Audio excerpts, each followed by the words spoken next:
So we have a massive report that's coming out here. Jakobi Meyers is apparently being traded and he will be shipped out of town. According to Ricky Scoops, who officially puts it out there, he's saying that it sounds like the Raiders wide receiver Jakobi Meyers is being traded out of town and he won't be in silver and black much longer. I don't want to get into the source of Ricky Scoops, right? He's the guy that called the Michael Parsons to Green Bay a week before it happened. He told us Amari Cooper's coming back like 3 months ago to the Raiders specifically. Ricky Scoops is the best insider right now in all of football. He's better than Adam Schefter. He's better than Ian Rappaport. And for all we know, he is those guys, right? One of those guys has created an account, an anonymous account, and he is telling us that Jakobi Meyers will be shipped out. And I want to talk about this, man. This is kind of crazy to me to see that, the Raiders early on in the process, right? Jakobi Meyers had basically requested a trade, didn't show up for one day, but was back. And then he was in the building and he did everything that you want out of a guy that's trying to stick with his team, that's trying to get money, trying to get a fair contract. And the Raiders, from what I remember, had made it clear that they wanted to keep Jakobi Meyers. They weren't going to ship him. They weren't going to trade him. But the fact that they haven't given him his contract yet, it's just a matter of time. If you don't give him that contract, that you're going to have to ship him, right? And the trade deadline's starting to approach as well, right? I think we're like 2 weeks away at this point. So Jakobi Meyers will be traded. And, I think it's kind of unfortunate because on one end, Jakobi Meyers is probably our best wide receiver. I think he's been consistent for us this season. But then on the other side of it, I also see the emergence of a guy like Trey Tucker. All right, Trey Tucker looks really, really good. You also got a guy in Jack Bech, who I know he hasn't had a lot of targets and it's only been 2 weeks. Jack Bech looks pretty good out there, at least when he runs his routes, how he's able to kind of gain separation. There are plays, if you guys watch every single one of his routes, where he is open, right? He's beating the guy he's going up against. It might not be a touchdown, or it might only be like a 5, 6, 7 yard gain, but he is having success. And maybe the Raiders feel like, hey, we'd rather go forward with a guy like Trey Tucker and Jack Bech. Michael Mayer, obviously, and then, of course, Brock Bowers down the line as well will get healthy. To me, this is kind of, I don't know. I don't know exactly how to feel about this, but I am confident that this report's solid, and I am confident that within the next day or two, and maybe it doesn't happen the next day or two, but I do think within the next couple of days, it will happen. I find it hard to believe that Jakobi Meyers, the rumor is out there, the Raiders are shopping him, right? Or at least that's what I would take from this report. If Jakobi Meyers is going to be shipped out of town, to me, that tells me the Raiders have actually started to reach out to certain teams. It's unfortunate, right? It is unfortunate because the Raiders, if you want to have success now, if you want to try to win now, you would think keep Jakobi Meyers. But I also look at it from the other side where the Raiders could potentially look at it like, hey, Jakobi hasn't been game changer. He had, I believe it was week 2, he had a really big game, but never was able to kind of replicate that game, right, since that point. And maybe the direction of this offense is just away from Jakobi, right? Trey Tucker, maybe they want to make him the vocal point. I like Tucker. I think Tucker's the most explosive wide receiver that we have. I think he's probably the best, truth be told. If he gets the targets, right, I think he can be super, super productive. And obviously for the Raiders, they're not gonna pay Jakobi, right? They don't have that money that they want to set aside for that type of wide receiver. They obviously had already drafted Jack Bech as well. So it just kind of made sense they wanted to move off of Jakobi and kind of go forward with Bech. And of course, this guy played for the last 2 games. He played over 40 snaps in the most recent game, and he didn't have a target, right? But I think it just kind of makes sense that you're rolling forward with that, right? It makes sense that you feel like Bech is good enough at this point where you can replace Jakobi. And we're going to be shipping Jakobi out of town, obviously. I also do want to talk about something that I think people aren't really thinking about with the Raiders. I don't think trading Jakobi Meyers means that you are tanking the season. I don't think that at all. In fact, I think trading Jakobi Meyers just means that you're that much more confident in a guy like Bech. I also want to just kind of go back. Bech did not play early on he didn't play early on this in training camp. He didn't. The off season he wasn't really involved. And that kind of hindered his development a little bit. And then Thornton kind of started to flash. And Thornton became that vocal point. And Bech kind of got put into the backside. But he was also a second-round pick for a reason, right? The Raiders obviously liked him. And they had a higher grade on him than they did on guys like Trevion Henderson, on Luther Burden, right? The Raiders had a higher grade on this guy. And that's for a reason. And I think maybe he's starting to develop enough where the Raiders feel good about this. And another thing to kind of keep in mind, our guys aren't healthy right now, right? Bech is obviously healthy. He's good to go at this point. He's taking all the snaps. He's ready to go. But we're still without our best offensive player, Brock Bowers. And I don't think people actually recognize that concept right there.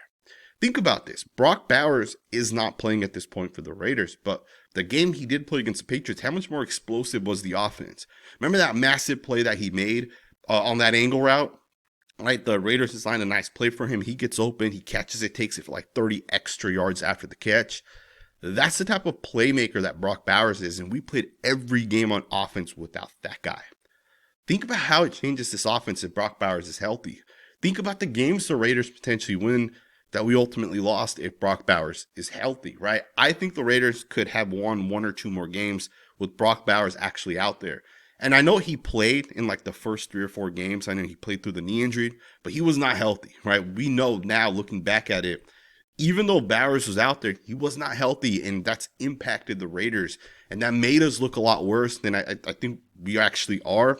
And at some point, Brock Bowers will be fully healthy. Now, probably won't be against the Chiefs, but on the other side of that bye, I think Brock Bowers will be good to go. And hopefully the Raiders offense, if we can just squeeze out this win right here, it's going to set us forward, like super, super, super forward.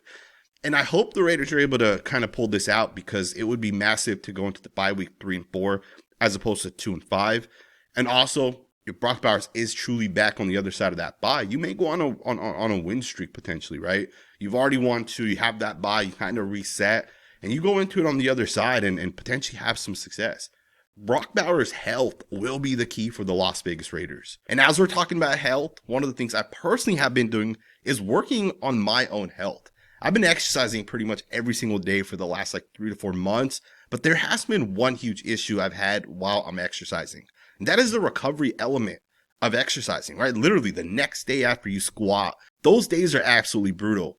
And I've actually realized that the reason why I'm struggling the day after a very, very difficult workout is because my protein intake is not high enough, which is why I was very excited to partner with Transparent Labs. These guys have made it so much easier for me to hit my daily intake when it comes to my protein goals. Now, another thing I want to also just mention really quickly is, I don't just eat or consume whatever.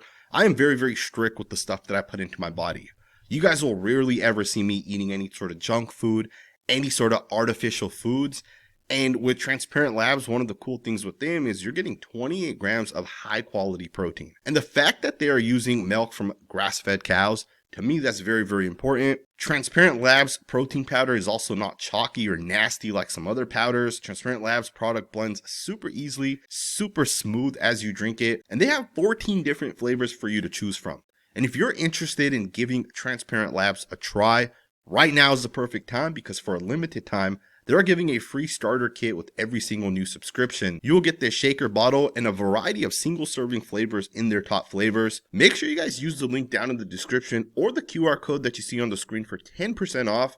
Thank you again to Transparent Labs for sponsoring this video. Let's get right back into the content. So of course, Jack Bech is starting to get to form. Brock Bowers may at some point get healthy. We saw what Jakobi Meyers was able to do as he kind of got some targets. He had a pretty big game. And also, I do think it'd be important for the Raiders to kind of think about if they want to get into, more 11 personnel situations where you have 3 wide receivers out there, or maybe more 12 personnel situations where you have 2 tight ends and just 2 wide receivers. I think the Raiders are better in a 12 personnel package given Brock Bowers is back, because not only will you have more success running the football when you have 2 tight ends out there as opposed to 3 wide receivers, not only do you have more success running the football at a 12 personnel, but you can just have more success as an offense. You can get Brock out there, you can get Michael out there. And I think I would make the argument those 2 guys are better than whoever that 3rd wide receiver is going to be, right? And I think based off of what Jack Bech kind of showed us in the last 2 games, I think he's good enough to be able to have success for the Raiders. If he gets the targets, I think he'd be a good, productive wide receiver. He might not be Jakobi Meyers type, as good as Jakobi right away, but I think over time he can give you the same type of, stats that Jakobi would ultimately give you. And again, I'm gonna just be honest with you guys, man. Before the season started, I was okay with the Raiders trading Jakobi, right? I had talked about this multiple times. I'm okay with moving off of Jakobi Meyers. I like him. He's a good wide receiver. But that game that he had early on, right? I think it was week 2. I think it kind of just proved that he is, or maybe it was week 1. He had a massive game, and then outside of that, he's kind of been average, right? And Trey Tucker has technically outproduced him in multiple games. And I'll be honest, I think Trey Tucker is better than Jakobi. At least I think he has more potential, and it's not like he has to get to a certain point. I think he just needs more targets. And if you give those targets to Tucker, I think he could be a difference maker. So I think the Raiders, you're going to get healthy. You can go in with the more effective package, which would be the 12 personnel. And I don't think people realize that just those changes right there will actually make us better. So I don't think this season's over. I don't think trading Jakobi Meyers means that the Raiders are giving up. I do think that within the next 3 to 4 days, if not today or tomorrow, I think this trade's going to end up happening. Ricky Scoops, again, is not the type of person just to make things up. He's been really solid, probably 85% of the time. So we'll see what ends up happening as we kind of go forward. Let me know what you guys think, man. What are your guys' thoughts on if Jakobi Meyers actually does get traded? Do you guys think the Raiders are tanking at that point? Do you guys think the Raiders are making more trades, right? Maybe selling some other pieces as well. There's guys on this Raiders roster that I think some teams will trade for, right? Like Jeremy Chin. I think he's an asset, and I think some teams would want that type of line, or that type of safety / linebacker. I think teams will use him as a linebacker. Jamal Adams, I think, has value as well. I think he's kind of proven that as he got out there. Maxx Crosby, right? He probably is the most valuable asset the Raiders have right now on the defensive side.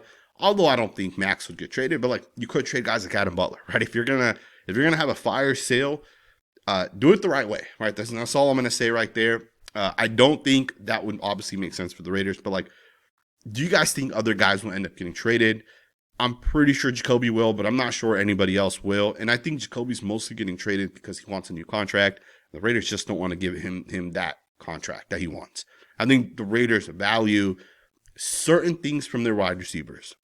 If you're going to pay a wide receiver $20 million, he has to be fast. He has to be a quick, explosive separator. Jacoby's really not that, right? He's good, but he isn't that. So I think the Raiders are looking to move off of that. We'll see what ends up happening. Let me know what you guys think in the comments below. Thumbs up, subscribe, and I will see you guys next time with another video.